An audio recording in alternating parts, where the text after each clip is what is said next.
E aí, pessoal, tudo bem? Vamos para mais um verso de Liber Aleph de Aleister Crowley. Quanto às tuas viagens no corpo de luz, ou jornadas e visões astrais assim chamadas, grava esta sabedoria em teu coração, ó meu filho, que nesta prática, quer as coisas vistas e ouvidas sejam verdade e realidade, quer sejam fantasmas na mente, existe este supremo valor mágico a saber. Desde que a direção de tais jornadas é conscientemente comandada pelo verdadeiro ente, uma vez que sem aquele nenhuma invocação seria possível, nós temos aí uma cooperação ou aliança entre o ente interno e o ente externo, e assim uma consecução pelo menos parcial da grande obra. E por isto, é confusão ou terror em qualquer tal prática um erro realmente temível, causando obsessão, que é uma divisão temporária e às vezes até permanente na personalidade, ou insanidade, e portanto uma derrota muito fatal e perniciosa, uma entrega da alma a Corozon. Bom, pessoal, aqui a gente entra então no domínio das viagens no corpo de luz, também chamadas de jornadas astrais ou visões astrais.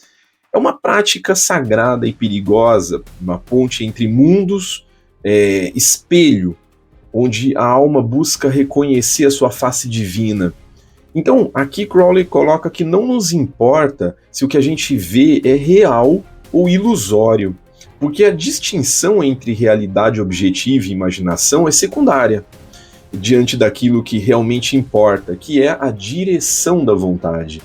Então, a jornada astral, ela deve ser comandada pelo verdadeiro ente, isso é, pela vontade autêntica, pela estrela interior, por Hadith, a chama que queima no interior de cada estrela. Então, mesmo que o que você veja, né, as mirações, as miragens, como a gente diz, e fantasmas que amedrontam, estará realizando a grande obra, ao menos em parte. Tá? Mas existe, né, um aspecto muito importante aqui, que é a aliança entre o ente interno e o ente externo. A mente consciente e o espírito profundo, eles se alinham e não tem mais cisão nesse momento, mas cooperação. E essa união, ainda que parcial, acaba sendo um eco da perfeição. Por isso, tanto faz ser mental, real, espiritual, imaginário. Mas existe um risco aqui. Confusão ou terror durante essas práticas não são meras falhas, elas são erros fatais. Porque se a jornada se dá sem clareza de direção, né, sem ancoramento na vontade, então abre portas do seu templo para Corozon. E este é o senhor da dispersão. Entrará a fragmentação, então, da alma, causando obsessão, loucura, divisão interna, medo.